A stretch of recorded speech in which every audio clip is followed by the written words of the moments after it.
Welcome. Season 2 of Black Clock Audio Tales.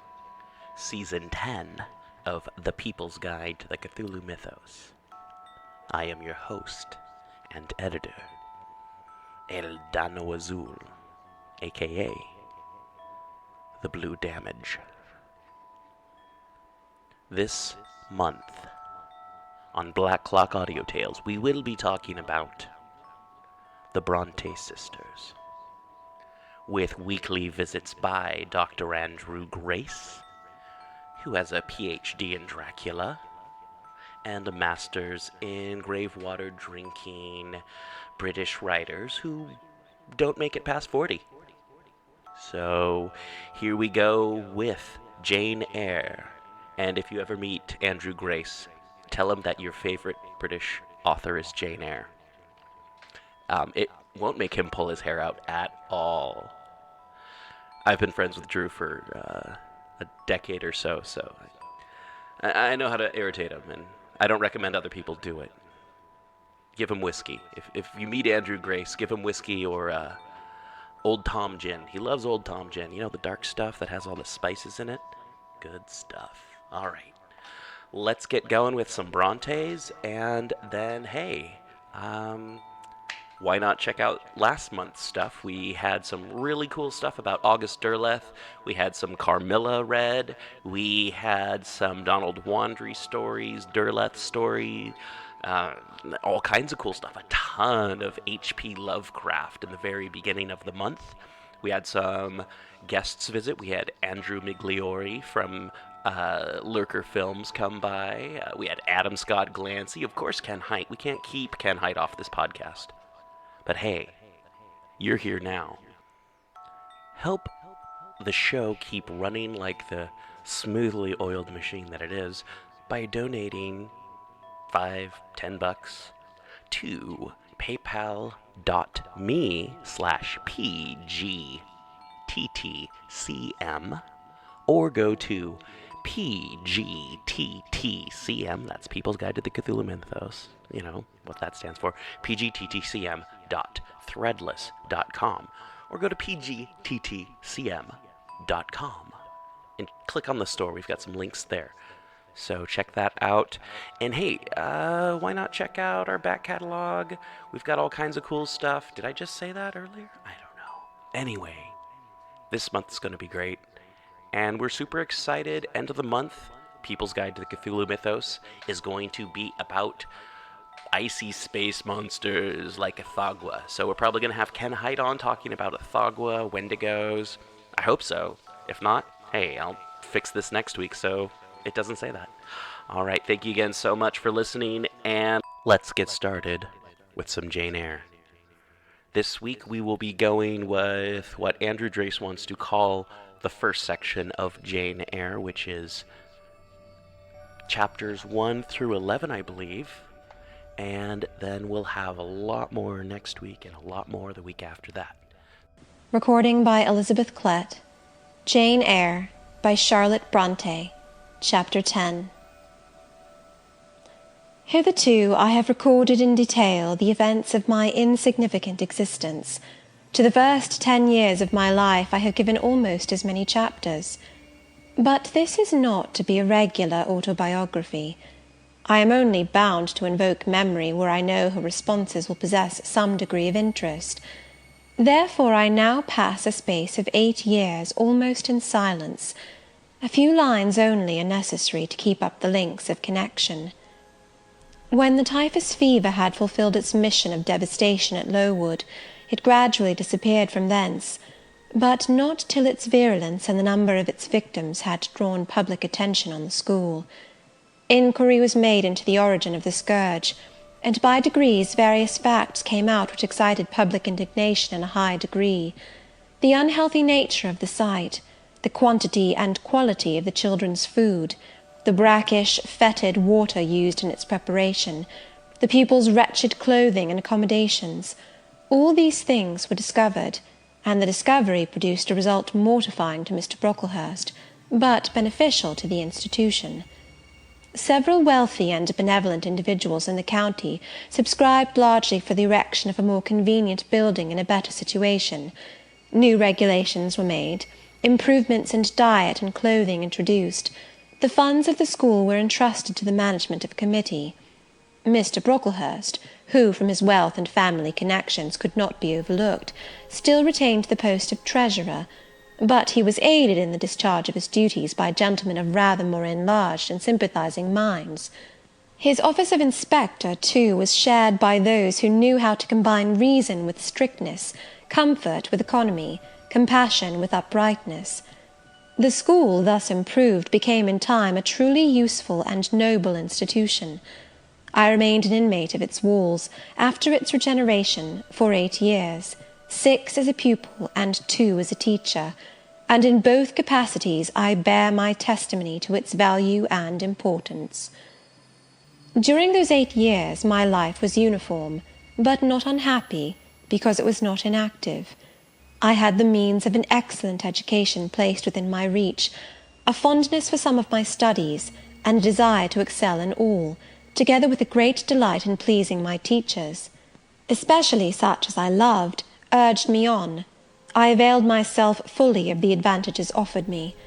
In time I rose to be the first girl of the first class.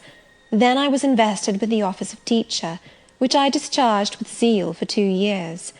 But at the end of that time I altered. Miss Temple, through all changes, had thus far continued superintendent of the seminary. To her instruction I owed the best part of my acquirements. Her friendship and society had been my continual solace. She had stood me in the stead of mother, governess, and latterly companion. At this period she married, removed with her husband, a clergyman, an excellent man, almost worthy of such a wife, to a distant county, and consequently was lost to me. From the day she left I was no longer the same. With her was gone every settled feeling, every association that had made Lowood in some degree a home to me. I had imbibed from her something of her nature and much of her habits. More harmonious thoughts, what seemed better regulated feelings, had become the inmates of my mind. I had given an allegiance to duty and order. I was quiet. I believed I was content.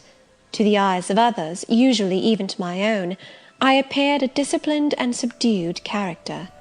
But destiny, in the shape of the Reverend Mr. Nasmyth, came between me and Miss Temple. I saw her in her travelling dress step into a post-chaise, shortly after the marriage ceremony. I watched the chaise mount the hill and disappear beyond its brow, and then retired to my own room, and there spent in solitude the greatest part of the half-holiday granted in honour of the occasion. I walked about the chamber most of the time. I imagined myself only to be regretting my loss, and thinking how to repair it; but when my reflections were concluded, and I looked up and found that the afternoon was gone, and evening far advanced, another discovery dawned on me, namely, that in the interval I had undergone a transforming process, that my mind had put off all it had borrowed of Miss Temple, or rather that she had taken with her the serene atmosphere I had been breathing in her vicinity, and that now I was left in my natural element, and beginning to feel the stirring of old emotions. It did not seem as if a prop were withdrawn, but rather as if a motive were gone. It was not the power to be tranquil which had failed me, but the reason for tranquillity was no more. My world had for some years been in Lowood. My experience had been of its rules and systems. Now I remembered that the real world was wide, and that a varied field of hopes and fears, of sensations and excitements, awaited those who had courage to go forth into its expanse, to seek real knowledge of life amidst its perils. I went to my window, opened it, and looked out. There were the 2 wings of the building, there was the garden, there were the skirts of Lowood, there was the hilly horizon. My eye passed all other objects to rest on those most remote, the blue peaks. It was those I longed to surmount. All within their boundary of rock and heath seemed prison ground, exile limits. I traced the white road, winding round the base of one mountain, and vanishing in a gorge between 2. How I longed to follow it farther! I recalled the time when I had travelled that very road in a coach. I remembered descending that hill at twilight. An age seemed to have elapsed since the day which brought me first to Lowood, and I had never quitted it since. My vacations had been all spent at school. Mrs. Reed had never sent for me to Gateshead. Neither she nor any of her family had ever been to visit me. I had had no communication by letter or message with the outer world. School rules, school duties, school habits and notions, and voices and faces and phrases and costumes, and preferences and antipathies, such was what I knew of existence. And now I felt that it was not enough. I tired of the routine of 8 years in one afternoon. I desired liberty. For liberty I gasped, for liberty I uttered a prayer. It seemed scattered on the wind, then faintly blowing. I abandoned it and framed a humbler supplication, for change, stimulus. That petition, too, seemed swept off into vague space. Then, cried I, half desperate, grant me at least a new servitude. Here a bell ringing the hour of supper called me downstairs. I was not free to resume the interrupted chain of my reflections till bedtime. Even then, a teacher who occupied the same room with me kept me from the subject to which I longed to recur, by a prolonged effusion of small talk.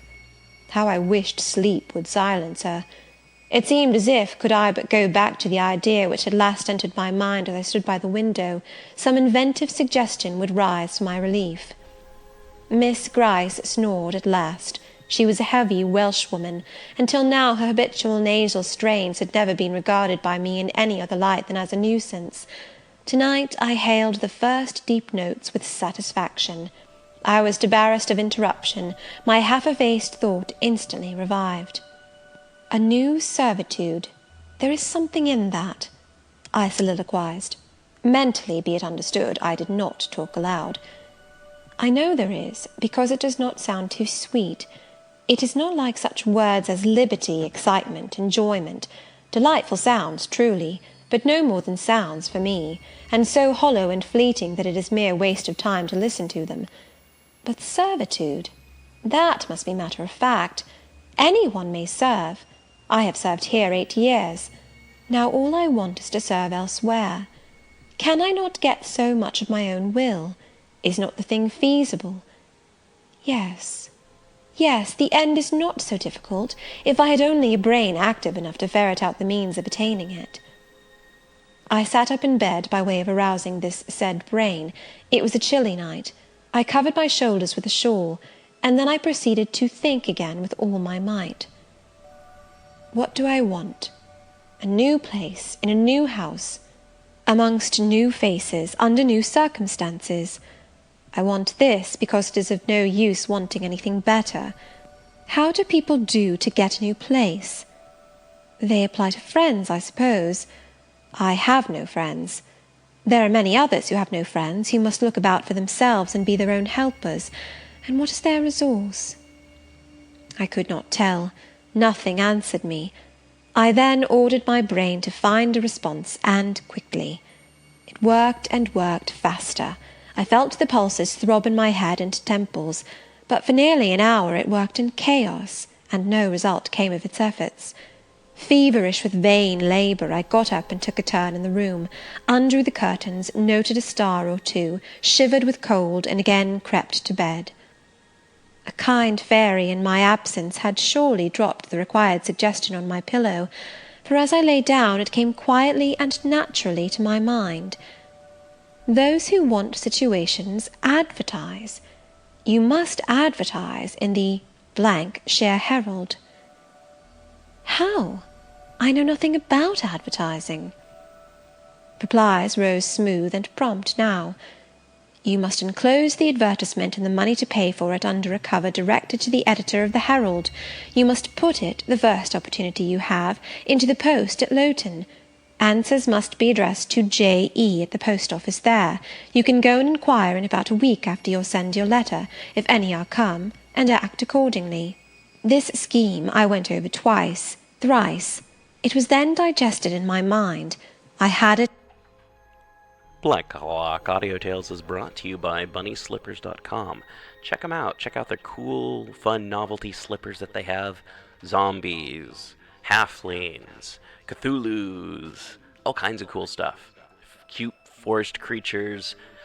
Ones that you can plug into USB drives to keep your feet warm. Yeah. BunnySlippers.com.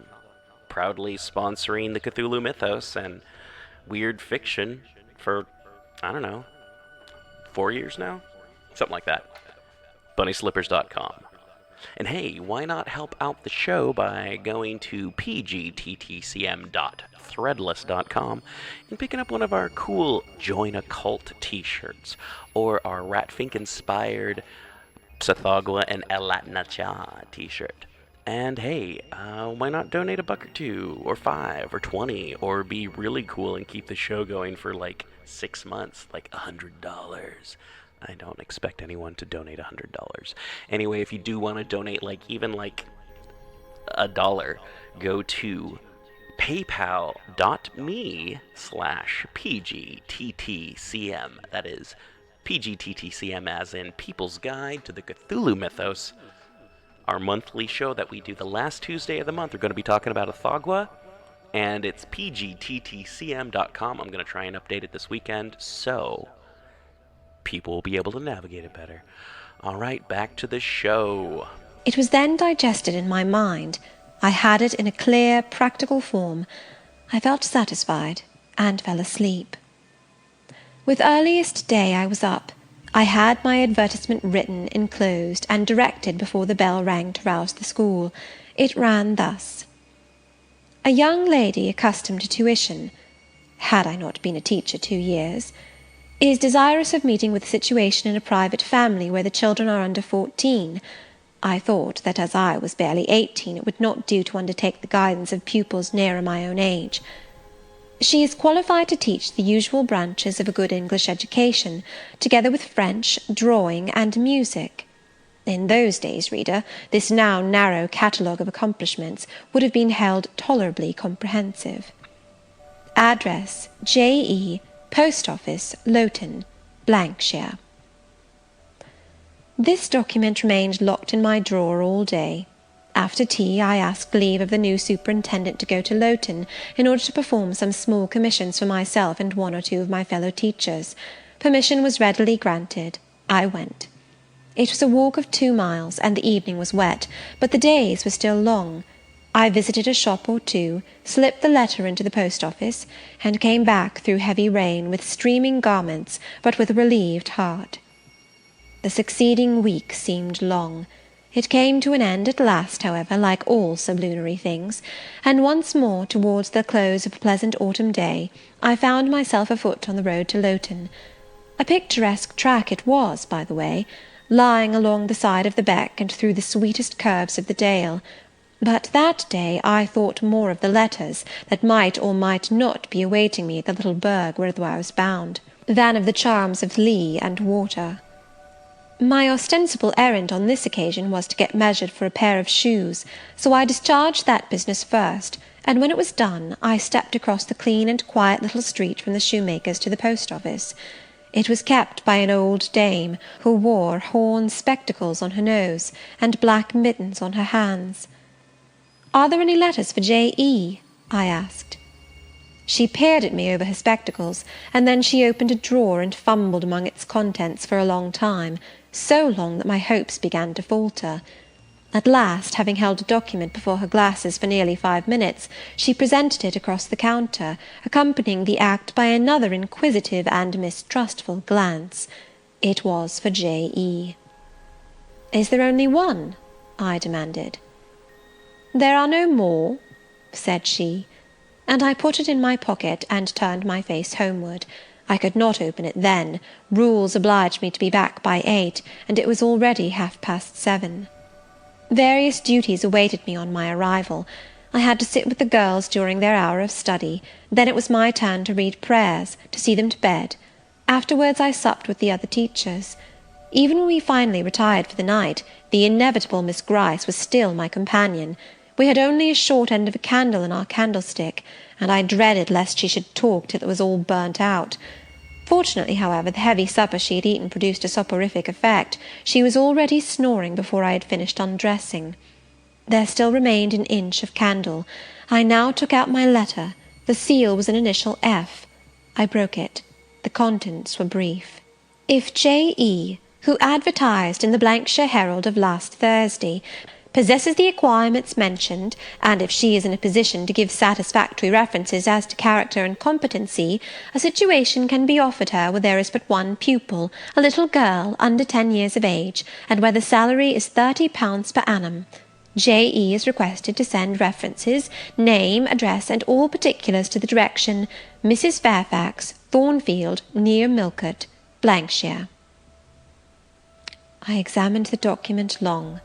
The writing was old-fashioned, and rather uncertain, like that of an elderly lady. This circumstance was satisfactory. A private fear had haunted me, that in thus acting for myself and by my own guidance, I ran the risk of getting into some scrape, and above all things, I wished the result of my endeavours to be respectable, proper, en règle. I now felt that an elderly lady was no bad ingredient in the business I had on hand. Mrs. Fairfax. I saw her in a black gown and widow's cap, frigid perhaps, but not uncivil, a model of elderly English respectability. Thornfield, that doubtless was the name of her house, a neat, orderly spot, I was sure, though I failed in my efforts to conceive a correct plan of the premises. Millcote, Blankshire. I brushed up my recollections of the map of England. Yes, I saw it, both the shire and the town.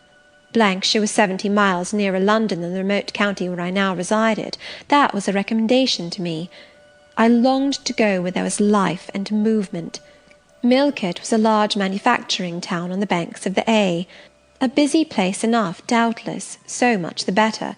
It would be a complete change, at least. Not that my fancy was much captivated by the idea of long chimneys and clouds of smoke. But, I argued, Thornfield will probably be a good way from the town. Here the socket of the candle dropped, and the wick went out. Next day new steps were to be taken. My plans could no longer be confined to my own breast. I must impart them in order to achieve their success. Having sought and obtained an audience of the superintendent during the noontide recreation, I told her I had a prospect of getting a new situation, where the salary would be double what I now received, for at Lowood I only got £15 per annum, and requested she would break the matter for me to Mr. Brocklehurst, or some of the committee, and ascertain whether they would permit me to mention them as references. She obligingly consented to act as mediatrix in the matter. The next day she laid the affair before Mr. Brocklehurst, who said that Mrs. Reed must be written to, as she was my natural guardian. A note was accordingly addressed to the lady, who returned for answer that I might do as I pleased. She had long relinquished all interference in my affairs. This note went the round of the committee, and at last, after what appeared to me most tedious delay, formal leave was given me to better my condition if I could, and an assurance added, that as I had always conducted myself well, both as teacher and pupil, at Lowood, a testimonial of character and capacity, signed by the inspectors of that institution, should forthwith be furnished me. This testimonial I accordingly received in about a month, forwarded a copy of it to Mrs. Fairfax, got that lady's reply, stating that she was satisfied, and fixing that day fortnight as the period for my assuming the post of governess in her house. I now busied myself in preparations. The fortnight passed rapidly. I had not a very large wardrobe, though it was adequate to my wants, and the last day sufficed to pack my trunk, the same I had brought with me 8 years ago from Gateshead. The box was corded, the card nailed on. In half an hour the carrier was to call for it to take it to Lowton, whither I myself was to repair at an early hour the next morning to meet the coach. I had brushed my black stuff travelling dress, prepared my bonnet, gloves, and muff, sought in all my drawers to see that no article was left behind, and now, having nothing more to do, I sat down and tried to rest. I could not. Though I had been on foot all day, I could not now repose an instant. I was much too excited. A phase of my life was closing to-night, a new one opening to-morrow. Impossible to slumber in the interval. I must watch feverishly while the change was being accomplished. "Miss," said a servant who met me in the lobby, where I was wandering like a troubled spirit. "A person below wishes to see you." The carrier, no doubt, I thought, and ran downstairs without inquiry. I was passing the back parlour or teacher's sitting-room, the door of which was half open, to go to the kitchen, when someone ran out. "It's her, I'm sure. I could have told her anywhere," cried the individual who stopped my progress and took my hand. I looked. I saw a woman attired like a well-dressed servant, matronly, yet still young, very good-looking, with black hair and eyes, and lively complexion. "Well, who is it?" she asked, in a voice and with a smile I half recognised. "You've not quite forgotten me, I think, Miss Jane." In another second I was embracing and kissing her rapturously. "Bessy! Bessy! Bessy!" That was all I said, whereat she half laughed, half cried, and we both went into the parlour. By the fire stood a little fellow of 3 years old, in plaid frock and trousers. "That is my little boy," said Bessy directly. "Then you are married, Bessy?" "Yes, nearly 5 years since, to Robert Levin, the coachman, and I've a little girl besides Bobby there, that I've christened Jane." "And you don't live at Gateshead?" "I live at the lodge. The old porter has left." "Well, and how do they all get on? Tell me everything about them, Bessy. But sit down first, and, Bobby, come and sit at my knee, will you?" But Bobby preferred sidling over to his mother. "You're not grown so very tall, Miss Jane, nor so very stout," continued Mrs. Levin. "I dare say they've not kept you too well at school. Miss Reed is the head and shoulders taller than you are, and Miss Georgiana would make 2 of you in breadth." "Georgiana is handsome, I suppose, Bessy?" "Very. She went up to London last winter with her mamma, and there everybody admired her, and a young lord fell in love with her, but his relations were against the match, and what do you think? He and Miss Georgiana made it up to run away, but they were found out and stopped. It was Miss Reed that found them out. I believe she was envious, and now she and her sister lead a cat-and-dog life together. They are always quarrelling." "Well, and what of John Reed?" "Oh, he is not doing so well as his mamma could wish. He went to college, and he got plucked, I think they call it, and then his uncles wanted him to be a barrister and study the law, but he is such a dissipated young man, they will never make much of him, I think." "What does he look like?" "He is very tall. Some people call him a fine-looking young man, but he has such thick lips." "And Mrs. Reed?" "Mrs. looks stout and well enough in the face, but I think she's not quite easy in her mind. Mr. John's conduct does not please her. He spends a great deal of money." "Did she send you here, Bessy?" "No, indeed. But I have long wanted to see you, and when I heard that there had been a letter from you, and that you were going to another part of the country, I thought I'd just set off and get a look at you before you were quite out of my reach." "I am afraid you are disappointed in me, Bessy." I said this laughing. I perceived that Bessy's glance, though it expressed regard, did in no shape denote admiration. "No, Miss Jane, not exactly. You are genteel enough, you look like a lady, and it is as much as I ever expected of you. You were no beauty as a child." I smiled at Bessy's frank answer. I felt that it was correct, but I confess I was not quite indifferent to its import. At 18 most people wish to please, and the conviction that they have not an exterior likely to second that desire brings anything but gratification.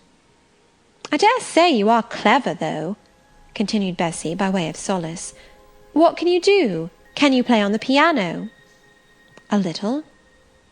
There was one in the room. Bessy went and opened it, and then asked me to sit down and give her a tune. I played a waltz or two, and she was charmed. "The Miss Reeds could not play as well," said she exultingly. "I always said you would surpass them in learning. And can you draw?"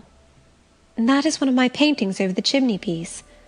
It was a landscape in water-colours, of which I had made a present to the superintendent, in acknowledgment of her obliging mediation with the committee on my behalf, and which she had framed and glazed. "Well, that is beautiful, Miss Jane. It is as fine a picture as any Miss Reed's drawing-master could paint, let alone the young ladies themselves, who could not come near it. And have you learnt French?" "Yes, Bessy, I can both read it and speak it." "And you can work on muslin and canvas?" "I can." "Oh, you are quite a lady, Miss Jane. I knew you would be. You will get on whether your relations notice you or not. There was something I wanted to ask you. Have you ever heard anything from your father's kinsfolk, the Eyres?" "Never in my life." "Well, you know Mrs. always said they were poor and quite despicable. And they may be poor, but I believe they are as much gentry as the Reeds are, for one day nearly 7 years ago a Mr. Eyre came to Gateshead and wanted to see you. Mrs. said you were at school 50 miles off. He seemed so much disappointed, for he could not stay. He was going on a voyage to a foreign country, and the ship was to sail from London in a day or two. He looked quite a gentleman, and I believe he was your father's brother." "What foreign country was he going to, Bessie?" "An island thousands of miles off, where they make wine. The butler did tell me." "Madeira?" I suggested. "Yes, that is it, the very word." "So he went?" "Yes, he did not stay many minutes in the house. Missus was very high with him. She called him afterwards a sneaking tradesman. My Robert believes he was a wine merchant." "Very likely," I returned, "or perhaps clerk or agent to a wine merchant." Bessie and I conversed about old times an hour longer, and then she was obliged to leave me. I saw her again for a few minutes the next morning at Lowton, while I was waiting for the coach. We parted finally at the door of the Brocklehurst Arms there. Each went her separate way. She set off for the brow of Lowood Fell to meet the conveyance which was to take her back to Gateshead. I mounted the vehicle which was to bear me to new duties and a new life in the unknown environs of Millcote. End of chapter 10. Hey everyone, thank you so much for listening to Black Clock Audio Tales. I really appreciate it. Thank you again. If you have any suggestions for next year on what you'd like to hear in classic literature, public domain, weird fiction, do you have a story that you want to read on Black Clock Audio Tales? Contact me, record it, and then send it to me. I mean, things don't have to be perfect. I mean, you hear some of these. I clean up the audio and edit out a lot of the ums and, try and filter out people's family members walking around in the background turning the sink on when mom's recording, that kind of stuff. So, hey, if you want to be a part of it, contact us at, go to PGTTCM and click the contact. And hey, there's really not that much else I can tell you except for keep supporting the show. PayPal.me/PGTTCM, PGTTCM.threadless.com, and I love you.